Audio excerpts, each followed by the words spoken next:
Hi, welcome to Ranger Garage. I'm glad you found our channel. On this channel, you're going to learn a lot about vehicle maintenance. We're going to show the everyday person how to work on classic vehicles, modern day vehicles, things that you can do yourself instead of paying, hundreds and thousands of dollars, hundreds and or thousands of dollars to mechanics and other shops. We'll teach you some customization, some modernization stuff. I hope you enjoy this video. If you do, please subscribe. Please give us a thumbs up. And if you have any questions about the work that we've done, maybe it wasn't clear, feel free to email us at rangergarage@gmail.com. Hope you enjoy. Hi, welcome back to Ranger Garage. As we've discussed in previous videos, on these older classic vehicles, it becomes most of the time necessary to upgrade your alternator. And that's simply because the original alternator for the vehicle was designed for 1980s, 1970s technology that exists in the vehicles. Now, in most resto mods, we add in things like USB ports, upgraded stereos, electric fans for the engine, and any other type of upgrade. Well, those consume a lot of amperage. So, for example, my 89 Bronco, it takes 60 to 75 amp alternator. And I've been noticing some battery drain. I've been noticing some fluctuations and some needles on the dash panel. So one of the recommendations is to upgrade that alternator. So that's what we're gonna do today. Now, it's not simply a plug and play, as in undo the alternator and then plug everything back in. It can be if you do upgrade to, say, from a 60 to a 75 amp alternator. We're going to a 170 amp alternator, and there are some additional precautions you have to take as in upgrading certain cables and connectors. Plus, the connection pins are probably going to be different, and they are on this one. So I'll walk you through this process and hope you like it. I'm going to kind of show you what we're doing here. This is the stock alternator that came in my vehicle, and the new one, I'll pull that up here in a second, show it to you, looks very similar. Now, the first thing you have to be concerned with when you look at replacing the alternator is obviously checking the brackets, okay? I've done a quick, glance, and according to the specifications, those should line up just fine. The issues where you run into are down here with the plugs. There's a plug here, and there is a plug there on the top. Now, on the new alternator I have, the plug on the top exists, and that's a simple plug and play, whereas the plug down here is not. And I'm gonna have to cut off that plug and connect two wires and then put on some eyelets and bolt it to the back of the new alternator. There are also some additional upgrades you may have to do depending on your vehicle and the size alternator you transition to, which we thought we were going to have to do, but turns out we don't have to on this one. But we will discuss it when it comes time. This is my new alternator. This is designed for a 89 Ford Bronco. This plug is the one we saw on the top, which plugs and plays. This is the terminal, and this wire here will replace that plug right there. That'll have to be a hardwired piece in. And this is a 170 amp alternator. I purchased it from Jeff's Bronco Graveyard, and I called them and bounced some of the technical instructions on how to install it to make sure we do it right, which I highly recommend for you, depending on your vehicle. And we will get this thing installed. Okay, the first thing I did was I used a socket and I released the tension so that I was able to pull the belt off the serpentine. And that's simply just a socket. You pull it back, it releases the tension off the tension wheel, and then you remove the serpentine belt off the alternator. So that was the first thing we did. Perfect. Look at that. Good guess.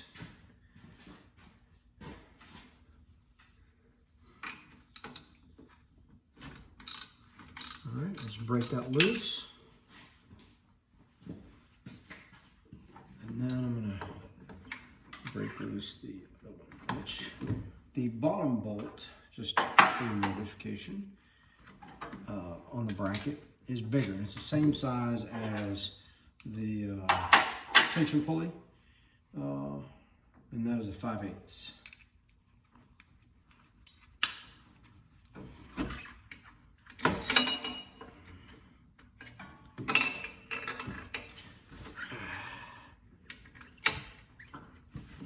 Okay. Get some leverage.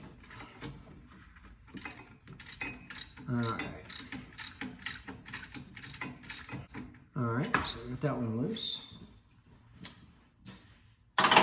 Next, I'm going to disconnect the negative battery terminal before I touch the electronics. Yep, there it is. That one was just mislabeled. Had it in the wrong pouch. So, loosened up the. Now the battery terminal is completely disconnected. Now we can disconnect the plugs.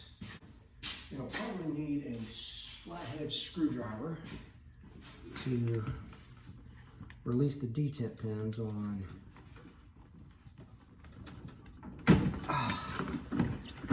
the alternator plug.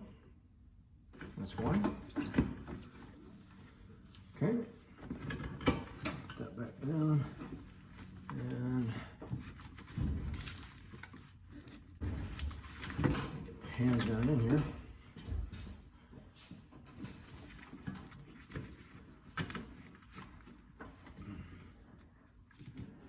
Oh yeah, it's a pry off. It's got an outside clip.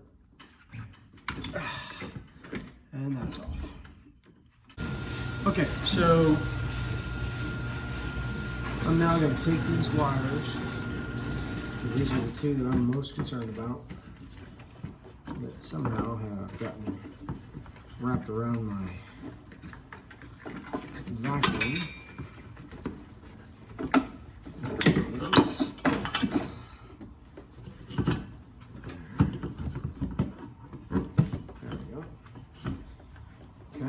Gotten those out of the way now. Just kind of put them out of the way just temporarily. And now we're going to remove the alternator. And I'm going to start with the bottom one because it's got the longer bolt in it.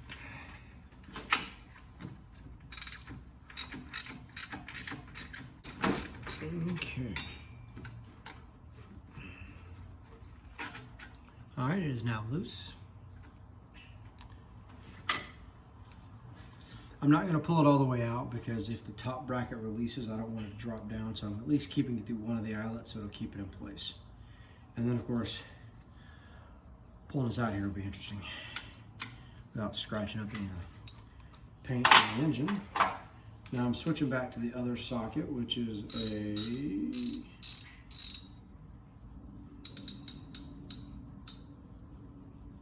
9/16, I think. It's an old socket.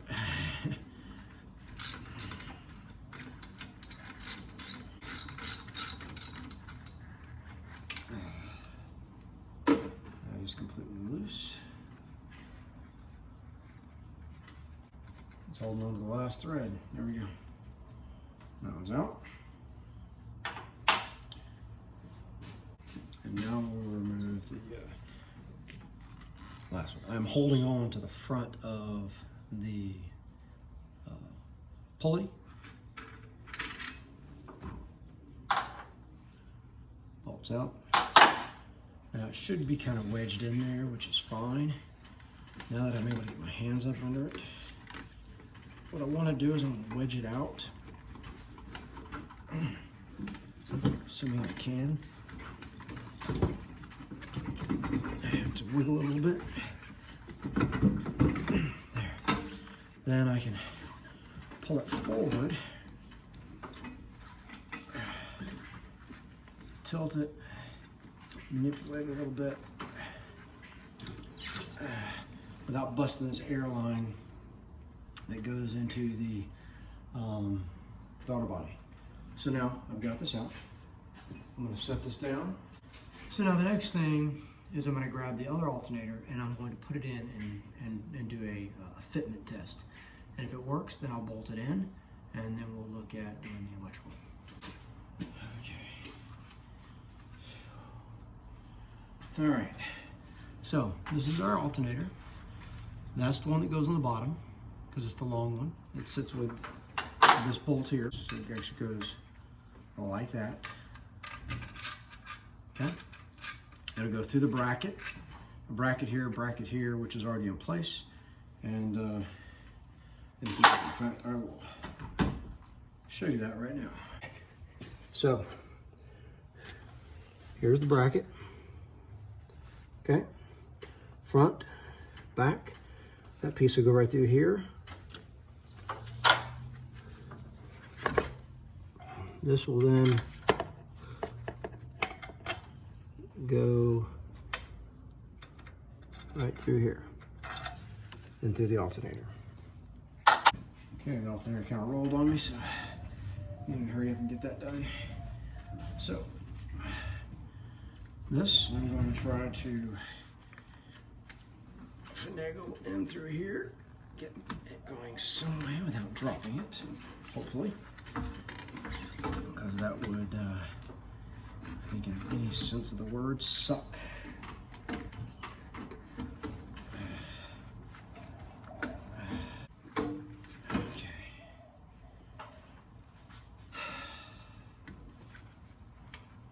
And we sort of got it in.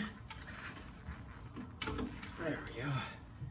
What I'm doing is I am putting in the top bolt, and that'll help retain it. You know, at least long enough for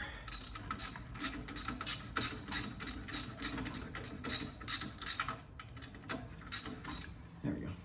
I didn't tighten it up just to hold it so I can actually check the fitment and make sure this is going to fit and I'm not wasting my time. Looks like it will fit. I'm gonna tap it with a hammer here. Yeah, I figured out what it was, so just a bolt snapped. So I'm in the process of bolting in the long bolt. That's the hardest one to get in because you got to line it up on two ends. It is almost in, and then we will look at putting the front one in, the top one in. There we go. All right, just cranked it down. Not too tight because I still need to line it up with it. Hi, so we ran into a small problem with the alternator. Well, the alternator bracket. These are supposed to not require any modifications. But there were some slight modifications that needed to happen. Basically, I can go ahead and complete the install, but I am going to have to get a new bolt. Bolt snapped off due to some binding. And I'll show you now exactly how we fix it. If you see that gray area right down there and right here on the bracket, I had to use my grinder and shave that off to allow the alternator to fully seat. So as you see, we've got the bolt in here. This is ready to go. We just got to replace this bolt because it snapped. Other than that, we should be good.